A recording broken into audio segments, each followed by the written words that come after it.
Hey there, record heads. Make sure to check out bagsunlimited.com for your vinyl record supplies. Bagsunlimited.com supplies record stores and collectors around the world with protective sleeves, archival storage supplies, record storage boxes, protective vinyl shipping mailers, and tons of other durable solutions that'll keep your records safe for years. Just go to bagsunlimited.com and check out their audio and record supplies. That's bagsunlimited.com. And now, on with the show.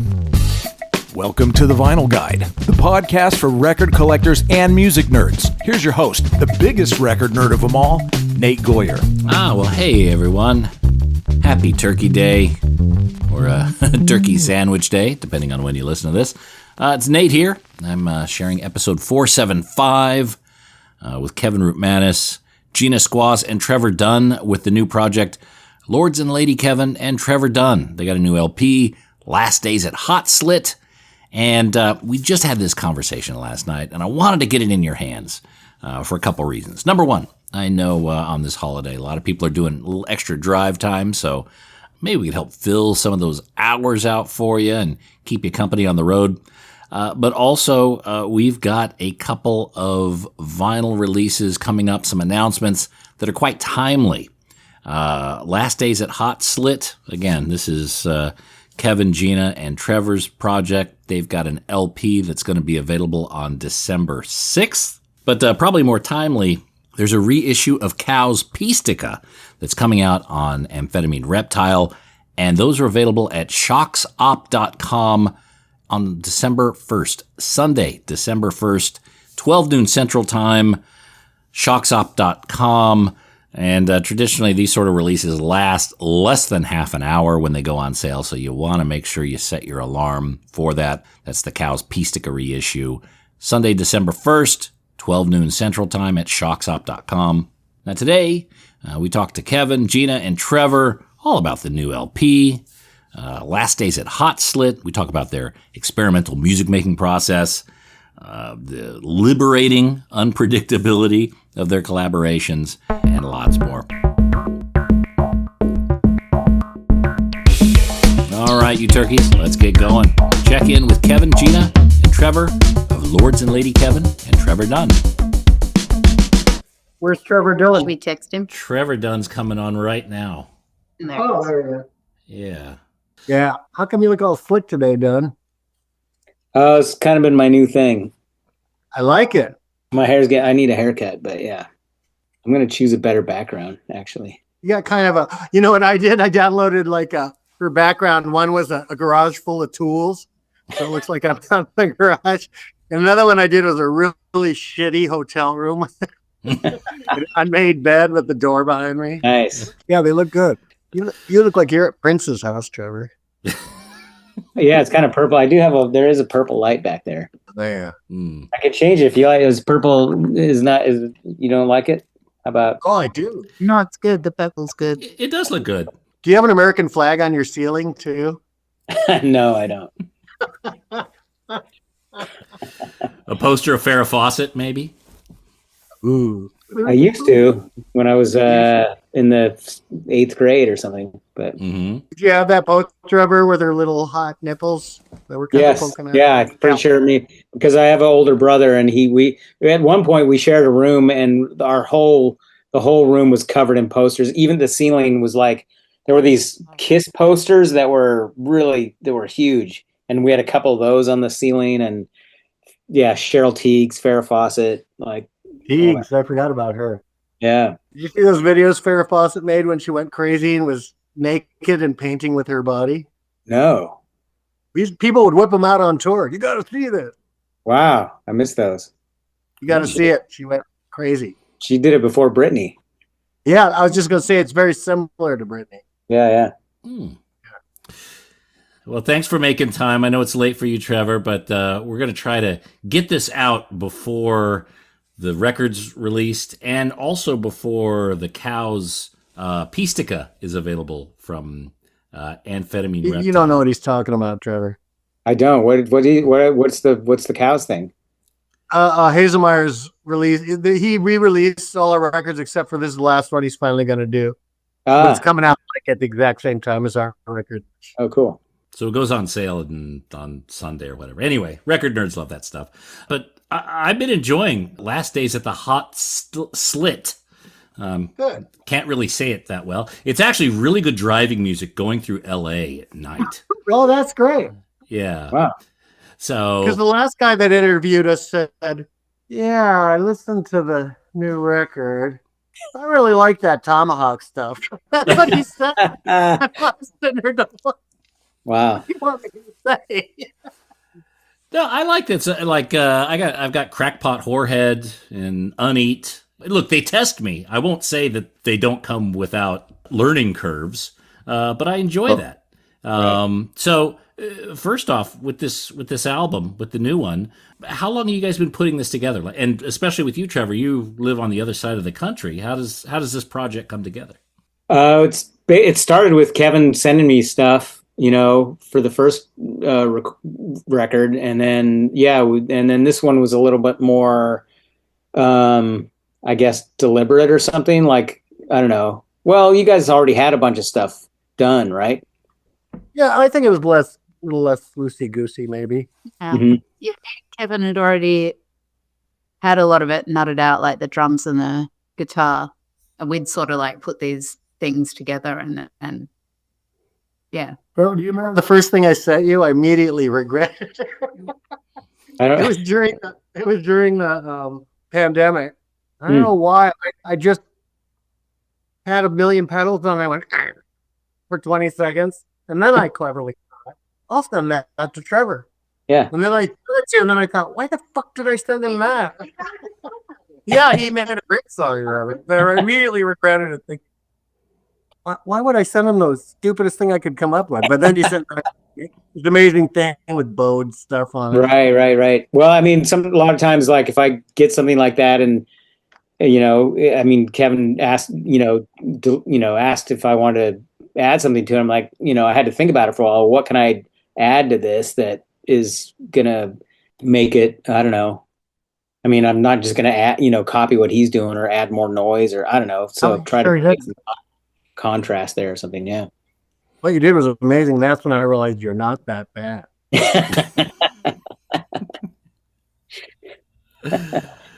Because you guys first started collaborating with the Lathe releases. Were those the first ones that you guys worked together on? Yeah, we did that. We started that in when COVID started in the pandemic, and that's actually when I first started doing music again. So, yeah, we did. How many of those? Like a dozen, or we just pumping them out because we were making really tiny runs, and then my old friend Dave Livingston we sent it. He added something, then we're like, oh God, he's so good.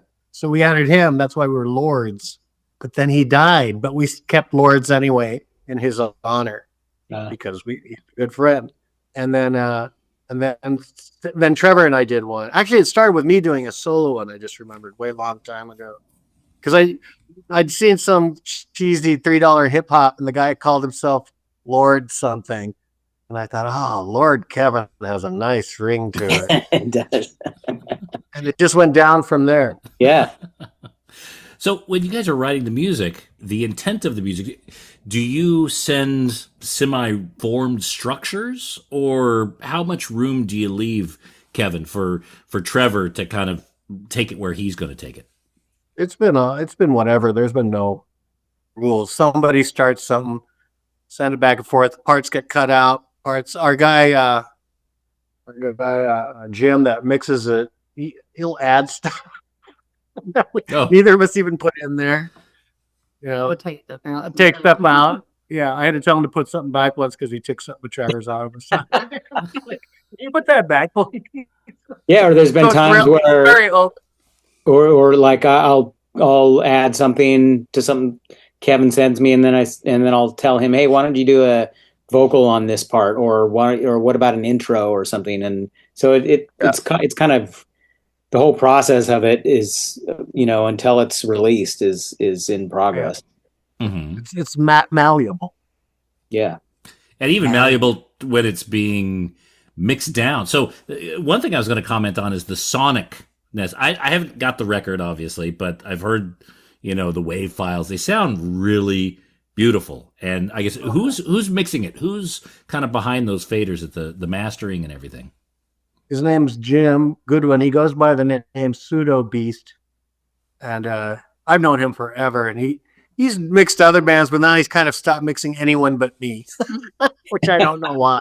Like he did that last, what do they call it? Iron Cross? Dead Cross? Dead Cross. Oh, Dead Cross. Yeah. Yeah, he did that. I think that's the last time he did a band that he was just like, fuck it, I'm not doing it. I'll do you. That's it. But what we told him, and the same thing that we've been telling each other is, stuff I don't know, go for it. Go crazy. And he does. That's the fun thing about this project. It's like like any idea I come up with, is fair game. I think there was one during the first record we did during the pandemic. I mean, it was a perfect time for this to birth. I had an idea for I think it was raining, so I just stuck the microphone out the window and record. And then I had For 2 minutes. Yeah, and then I had a soda can, and I was just like crumpling it, And I'm confident that they'll come up with something to go with that. You sent that. I was like, oh, that's really cool. And then I sent you back a mixing. This is the only time you ever said anything to me about an instruction. You said, I was kind of hoping you'd put something in there because I just left it already. Oh, okay. Yeah, that's the beauty of it. And anyone can add anything. Trevor sang in some songs out of the blue, and it was great. It's never like, oh, we got to get rid of that. It's never happened. Right. We all trust each other. We're all kind of coming from the same pointless spot. Mm-hmm. How do you sequence an album like Hot Slit? Do you I was going to ask you. I've never had people ask that. You're the third person. What makes you ask? Well, just when I listen to the record, there seems to be a flow to it. There seems to be a bit of there's some. I'm going to like this answer then. Tell them. It's alphabetical. Alphabetical. Okay. Just like in iTunes, just alphabetical. Really? Discovered a few records ago, I'd be loading stuff into the computer. It'd be always this weird order that I hadn't thought. I was like, oh, that's a cool order. And then I realized they were just alphabetical. And they sound great. So I just been leaving them alphabetical. The last song is an exception. But that's it. The rest of it's alphabetical. Yeah, because the last song, the Indifference song, it's like a ballad almost. So to me, it seemed like, oh, okay, this is the lesson we're learning or something. This is the. That's right. We don't. Neither should you. The music for that was also kind of a salute to our friend David that passed away because. So I sent him about 7 seconds of vocals that I recorded on my phone, and he sent back that song. He built this giant epic thing. So we do it live, and so we put it on as sort of a hats off to him. So you guys are performing this live. I don't know, Trevor, are you part of it? We haven't yet with Trevor. Okay. We have. We have, yeah. It's the dream to do, but it's hard to arrange it. But yeah, we would like to do live stuff with Trevor. I think some of the stuff I've recorded for them, I probably couldn't do live. Actually, there's been studio trickery, and. Oh yeah, I mean, you know how it is. Yeah, it'll be fine. But we've a live show. We've got something to sound like the record. I would be surprised if anyone could tell the difference anyway. They can. That always baffles me. You guys is this all just improvised? I'm like, are you? Yeah. The entire set was improvised. It just worked out that way. They really think that. Well, you don't want to go see a live gig and have it played exactly as it is. I mean, it's nice to see it kind of go a little bit off track. And yeah, definitely. I've never been in a band that could do it the same as the record. Really. Yeah. And are there any themes to the album? Any sort of narratives? Anything? Yeah. What are the narratives in this album, Trevor? Here we go. You know what? It's funny. I don't remember what this record sounds like. When did we record it? Like a year ago? Yeah, it's been a while. Yeah. It's been put together for a while. Oh, by the way, Trevor, the newest record is pretty much put together too. I'll be sending you that very soon. Oh, nice. Wow. Cool. Do you have any time? Well, I do next year. I'm going to be, like in February, I do. February? Are you going out of town? Yeah. Again? I'm just going to California to see my mom for and I'm gonna stay there for like 6 weeks. So Oh shit! I'm just gonna chill because I've been. Did you tell her? Yeah. I have a Wow, key to that. That's a long visit. We'll put it together after that. I do remember at one point thinking like, wow, this is kind of Hot Slit is kind of a blues record. And then I said that to Kevin. He's like, yeah, that's exactly what I was thinking, That's exactly what it is. Yeah, It's a spiritual blues record. it's no way of spiritual. Some of the lyrics are from spirituals. Didn't really keep the melodies, but some of those lyrics I took straight out of old spirituals or old blues song. What's his name? Earl Hooker, John Lee's cousin, evil cousin, has a song called "One-Eyed Woman," and we took the lyrics from that because it really makes me laugh. That when she cries, tears only come out of the one eye. That's a great lyric. I remember hearing that. So how does Hot Slit differ from Crackpot Whorehead, like in terms of concepts, listenability? When would someone go to one or the other? We were just more comfortable, I think. See, to my ears, I don't hear it the way everyone else hears it. To me, I thought this new one with Trevor was pretty accessible, but nobody's hearing it that way. I thought Right. I did. I thought, oh, we really settled down into some old time blues, and nobody's hearing it. Songs, yeah. Yeah, I thought it was songier, but what do I know? I guess It does feel closer to kind of a structured, more, I guess, traditional. Yeah. But people who aren't used to maybe music concrete may take some time to come around to it.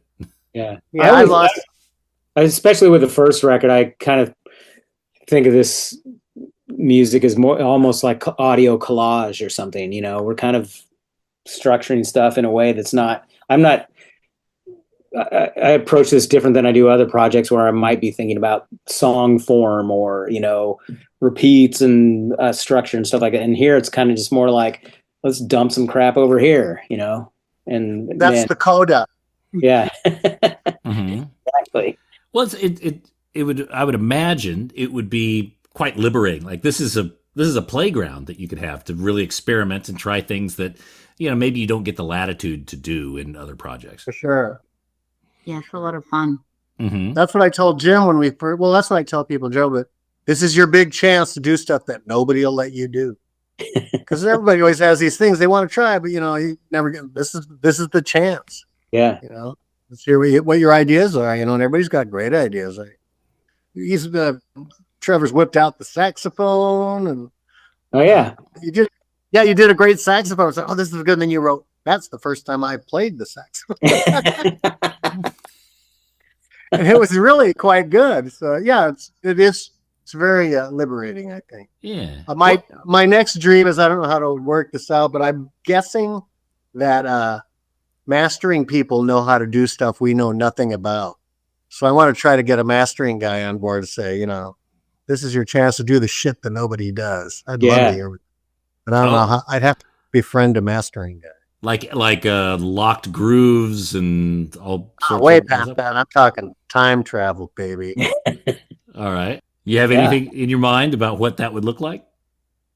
No, that's why I want to. Oh, I know what I was going to say. Is the problem is a lot of times to get people to stretch out like that is, it's not musicians, but like sometimes technical people, they are thinking about their reputation. So they go, well, make it sound like, for example, if I were to say, make it sound like shit. Well, they're like, I don't want to make it sound like shit because that's my reputation. So you got to kind of walk that line. And Jim's kind of great at that though, because he is so incredibly he goes with it. Yeah, he's so out there in some of his mixes, like. So I mean, yeah, that's kind of the goal here. That's why we let each other do what we do. We know each other's strengths. And I'm sure there's probably plenty of mastering engineers, lacquer cutters that would love to get their hands on something with a little bit of free reign to do some tricks that to experiment, right? I can't even imagine what they probably know. Just fucking around the stuff they've probably done. This one actually was mixed by a library guy. Yeah. When you were talking about the sound before, he was a library record guy. That was his. Yeah, he's from a company. That's what they know us for. Okay. Yeah, like soundtracks and library records. yeah. Yeah, and yeah. he did a great job. I mean, I couldn't tell you how that affected it, but I was glad to do something like that with someone with a different background. Mm-hmm. Where are the records pressed? Is that something that you guys handle, Kevin and Gina, or is there? It's in Italy. In Italy this time. The label that's putting it out, Overdrive, is an Italian label, and they are handling all the pressing. I guess he has a place that has a really fast turnaround because it can take a long time. There's a splatter and a hot pink. Do you know the quantities of each one? No, I don't remember. There's less of one. There's less of the splatter. The splatter is the more limited. I'll also be making some extra special ones, like 10 of them. I love it when you do that, Gina. You've got these limited runs of 4 and 6 and whatnot, and then you just put a message out on Facebook that says, first come, first serve. Yeah, pretty much. Yeah. We did one where Trevor did collages that we included too. Oh yeah, that was cool. It was fun to do that. And yeah, that was. Maybe we'll do that again for this one. Yeah. So the title, Last Days at the Hot Slit. Any story behind why it's called that? Hey there, audiophiles. If you're seeking stylish furniture to showcase your stereo and record collection, well, look no further than SidetrackedWorkshop.com. Sidetracked Workshop designs extraordinarily elegant record cabinets and consoles that add sophistication and panache to your music hobby. Handcrafted in the good old USA in the vinyl-loving city of Portland, Oregon, Sidetracked Workshop's designs are a music lover's dream. Made with real walnut veneered wood and brass accents, these gorgeous designs add class and taste to the record room and ship fully assembled and ready to enjoy. Just check out the designs for yourself at SidetrackedWorkshop.com. Look, you spend thousands of dollars on records. Don't keep them in a crate, and don't risk your records on those feeble wooden pegs from IKEA. Your music deserves the dignity of Sidetracked Workshop. That's SidetrackedWorkshop.com. Elegant solutions for the vinyl lifestyle. Oh, and hey, record nerds, don't forget to clean your records with the very best and safest record cleaner, the Groove Washer. Make your records look and sound their very best and store them with confidence using the new Groove Washer Groove Guard record sleeves. You gotta try this out. It makes a huge difference to the quality of your vinyl experience. Ask for the Groove Washer by name at your local record store and accept no substitutes. Or head over to groovewasher.com and use discount code VinylGuide10. All hail the Groove Washer. That's groovewasher.com, discount code VinylGuide10. So the title, Last Days at the Hot Slit. Any story behind why it's called that? Yeah, do you know this writer, Andrea Dworkin? She was a really hard-ass feminist like in the 80s, 90s. Okay. And she has a collection of stories, and I just really like that title. And I especially like it that she wrote. And I sent it to Trevor. What do you think of this title? Love it. Use it.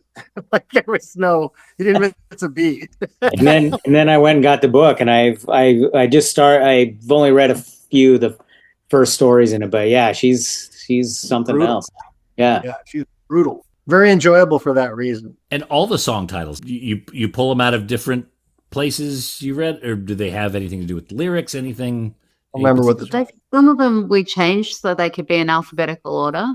A lot of those, I think, previously we did a cassette. She and I we just took all the titles from John Carpenter's The Thing, the soundtracks by that famous Italian guy, Marconi. And his titles are so good that we just took all the titles. It's like, Wait, Infection. Yeah. So we took a lot of those titles. So some of those titles carried over because some of these songs that's what it was. Some of these songs we did with Trevor, we'd already released just as 2-piece things, but I could tell they could go a long way. So some of those are what we sent Trevor. So that's where some of the titles came from. I don't remember the title. What are the titles? I don't remember either. Yeah. Yeah. We don't know how many of these things we have. We don't know what they're called. Yeah, wait, I can tell. I have it here. Hold I know. on. I remember Haiku 82. Oh I yeah, know, Haiku 82. that's from that's a saying. I didn't realize it was a saying. I saw in a Burroughs book him call up stupid people in general IQ 82s. I've heard people call cops that too. Huh. And then it just sort of evolved into that. Okay. You mentioned you would change the song title so it would be in alphabetical order. Yeah, like Not very much. Okay. Hell Better. That song's actually called Better Hell. Yeah, that one we changed. But we changed it so it'd be in alphabetical Because order. I didn't want it to be the first song. Right.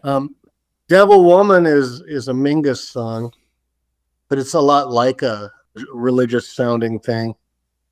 Mhm. Different. Sweet Jesus those lyrics are from a spiritual it's a prayer. Sweet Jesus Christ, have mercy on me, a sinner. And that's the only lyrics I say. It's also in this book, Way of the Pilgrim. Way of the Pilgrim. It's an old Orthodox Russian thing of the guy who's just wandering around on the countryside with no food or anything. And he's trying to teach himself to say that prayer over and over and over again, 24 hours a day. And then he goes and leeches off people like a hobo in the name of God. The shape is from The Thing. Monday is because that's that old blues song, which was on a Monday. Monday I was arrested, but I changed those lyrics a little bit. No apparent reason. Lazarus is also a spiritual. To put your finger in the water, come and cool my tongue. I'm tormented in the flame. That's an old spiritual. A lot of people have done that. Last Days at Huxley is the title cut. Humanity One is also from The Thing. What's this? Oh, Haiku. Hell Better, Better Hell. Better Hell is from, I took that name from. There is this online thing it's for cheaper and you get a psychiatrist. They just it's called Better Health. Mm-hmm. Help? No, health, I think. Better Health, yeah. I hated my fucking psychiatrist and told her to fuck off, and I called this song Better Help because I'm childish in that way. So you'll do songs, you'll put them together, and then you just name them at the end. Like the title doesn't follow through. Change. Like the titles always change over time. Like I think everyone does that. Yeah. I think on the first record, maybe I had some titles or something. I can't remember, but yeah. Yeah, you did. In the other one, you're right. In the first film you did, you had some great titles. And you had Urban Fine goes to Louisville. Yeah. That was basically because I'd recently I buy a lot of used records, and I had this record by this composer that no one's ever heard of called Irving Fine. I've never heard of him. I was reading about his bio, and this recording was from the Louisville Orchestra, which is kind of a famous orchestra. So I think he was born in New York or something, but he went to Louisville. He went to Louisville, yeah. So Gina, you mentioned that you've just returned back to drumming. Did I hear that right? No, I just started. Well, no, not just. I've been playing for about a year and a half now. Mm-hmm. Yeah. But I mean, I just started playing music in 2020, but I was doing bass and synthesizer and, other vocals and stuff like that. I played when I was a teenager and then I stopped. And then I started again in 2020. And then I decided to play drums just on a whim when I was in Australia. And that's how this kind of started. So, Trevor, I know you were just down here with Bungled not too long ago. Yeah. And I actually saw where there is a Tomahawk show that's kind of crept into the schedule. Sick New World Festival next year. Yeah. I'm probably not supposed to talk about this, but it's not happening. Oh. and not for the reason that Kevin thinks. No. It's just your delivery was so good. Yeah, it'll come out in the wash soon, but basically the festival's not happening. Oh, so, is that right? We had a whole tour. Well, like we had a 2-week thing built around that, which we can't do now because it's financially doesn't make any sense. So so that's not happening. So the whole festival is just somewhat collapsed. I believe so. Yeah. Oh, geez. Okay. Maybe there might be some legal thing I'm not supposed to be talking about. I don't even really know. I'm surprised it hasn't been announced yet or something, but They probably haven't decided yet, Trevor. maybe, yeah. No, I think they have. I erased it from my calendar, so I'm not going. Oh, yeah, you're not going. I get the feeling it seems like lots of big shows and festivals, a lot of tours are going down the shitter. I kind of wonder if that whole side of things is going to go the way of the dodo, a little bit. Seems like the money's not happening. I don't know. Festivals just seem to be. I used to love festivals, and now I'm just kind of exhausted by festivals. I'd much rather see a dozen bands in smaller clubs than pay and have this big experience. It's just, I miss the intimacy of the small clubs, and the larger shows just, they exhaust me. I don't think I've ever been to a festival that I wasn't playing. I don't think I have either. Yeah. I liked it when I was young, but there's nothing for you. You can't hear. And I'd rather go to the state fair. It has basically the same. Exactly.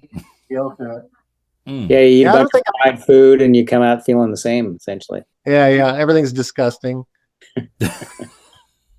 So you spent your summer vacation touring with Buzzo and Pincus. Vacation. Yeah. Well, you summer. Any recordings that were done along that route? Actually, one of the first shows we did in San Francisco, it was probably like our fifth or sixth show, was recorded. Kurt Schlegel did the sound for that show, and he recorded it. I haven't heard it, but the show definitely got tighter as we went along. But I don't know, maybe it's good. Yeah. Mm-hmm. I don't care if I never hear any of that music ever again. Yeah. Hey, Trevor, did you know that I know Kurt from being in the Cows? Oh, I didn't know that. No. Lived in Florida. I remember, which is strange in of itself, but he was just a local guy and we slept on his floor. Oh, wow. This big, weird, empty house, and it was him. Then years later, he showed up as a sound guy. And I said, "You're that creepy hippie we stayed with." And that was in Florida? Yeah, I think so. It was been so long ago, like the early 90s or something. Yeah. Isn't that something? Yeah, it is. What do you know about that? How about that? Speaking of early 90s Pistica, this is the final one, the final Cows to be reissued, yeah? Hey there, all you record nerds. I want to tell you about BagsUnlimited.com. BagsUnlimited.com has a huge selection of vinyl record supplies. Whether you collect LPs, 7-inch singles, 78 shellacs, or anything in between, BagsUnlimited.com will sort you out. From polyline sleeves to cardboard record mailers to 7-inch storage boxes and archive quality record sleeves, protect your records of any size and shape at BagsUnlimited.com. Whether you have a small personal record collection or you're running a massive record shop, you can grab a small supply or even buy in bulk at BagsUnlimited.com. And they've got some really incredible, unique stuff. BagsUnlimited.com even has special size sleeves made especially to protect your box sets, storage boxes and sleeves for cassette tapes, protective supplies for reel-to-reel, and yes, even 8-tracks. Just go to BagsUnlimited.com, click on audio supplies, and prepare to be impressed by all the options they have. That's BagsUnlimited.com. Speaking of early 90s Pistica, this is the final one, the final Cows to be reissued, yeah? Right, yeah, I think so. Okay. Because this was never reissued with one exception, and that was the 4 copies that Gina did with the custom art. Oh, we have them. You're right. Yeah. That's it. That's it. So this is a brand new one. Is it? You've seen all the artwork. You've seen what Tom's done with it. You actually, believe it or not, ones that buy us first. Yeah. Especially that whole art and that title. It gets a little dicey as time goes by. It was a pretty obvious play on words then, but now the suffix "tika" on anything is a big, dangerous. How do we know I'm not a Nazi? We don't. We don't. We don't know. So yeah, we did see that. It's really great. Of course, it's Tom's. and he did some pretty great. Yeah, it's pretty cool. Yeah, but the Manson art makes sure it's underlined. The humor is underlined in that. So I think humor's that gone, solves man. a bit. Cows could not exist these days. There's no way. Yeah, but You guys are like the cows are like the blazing saddles of underground bands. Yeah. Only we can't blame a black writer. It was just us. Yeah. Even then, it was a little dicey. Even then, I remember I was kind of worried. The joke was, Trevor was, we got it from a guy around a club. He drew, I don't know if you've ever seen that, right? It looks like a peace sign, but on the edge of each thing, it's got a little flick like a swastika drawing. The joke was that it was a peace ticket. Right. But that's not funny anymore. What year was that? Did you guys do that record? I don't know. 91. 91. There you go. Wow. Mm-hmm. It was pushing that a little bit then even. I mean, the idea, which seems obvious to me, the idea is that, left-leaning politics can sometimes be very pushy as well. Right. But that idea is long lost. I find it hard to believe that anyone that has the cows come into their purview would be offended by that. Well, those people left immediately. They stuck their head in the door. And went, oh, God. And then that was just one of a series of different gates to kick them out. I've had at least 5 different guys tell me that they took their girlfriend to the cows and she dumped them. Amazing. Yeah. That's the test. That's the test if she's going to stick around. I also, Hepatitis, you contributed a track to the Dead, the Burn Us Clean box set. What was your experience with that? Was that a song you guys already had? Or did you create that specifically for the box set? Yeah, we had that song. And then Gina's stepdad was in LA and he's a really good harmonica player. So we brought him down there and had him throw some harmonica on it. There's always songs laying around, like little dead things around the house. There's songs everywhere. Mm-hmm. It's true. I mean, I've ended up using stuff that I've been holding in my hand for 20 years and go, finally, I can do this, whatever it is. Yeah. So you keep track of those kind of orphan songs, and you're just some of them.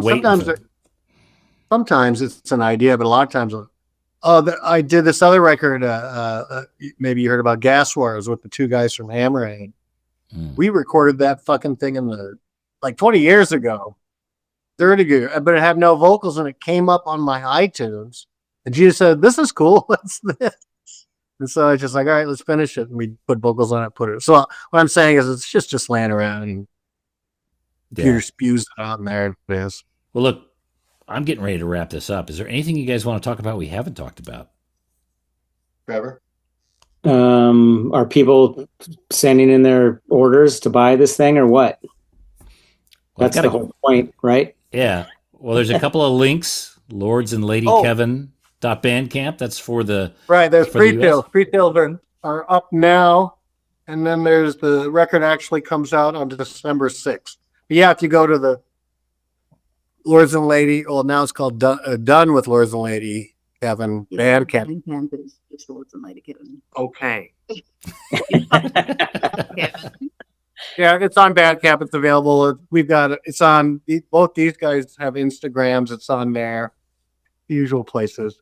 I'll put the links in the episode. If you're in America, there's one link. If you're in the UK or Europe, you know what? That's been kind of fixed. It's a little simplified now. If you just go to Bandcamp, it knows where you're ordering from. And it automatically says you either to them or to us. Got it. So all you have to do is just go to the Bandcamp link. And when you order it, it knows. So don't pull any bullshit. If you're in Latvia, you say you're in Latvia. Yeah. I hope people buy it. It's meant to be fun. I don't know. Yeah.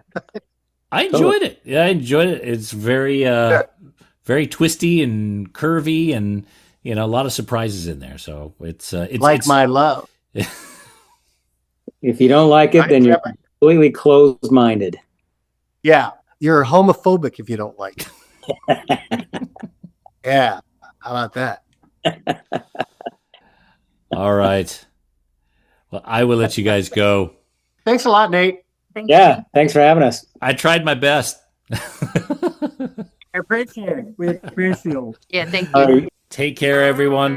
All right. Cheerio. Bye. See ya. Sorry, Trevor.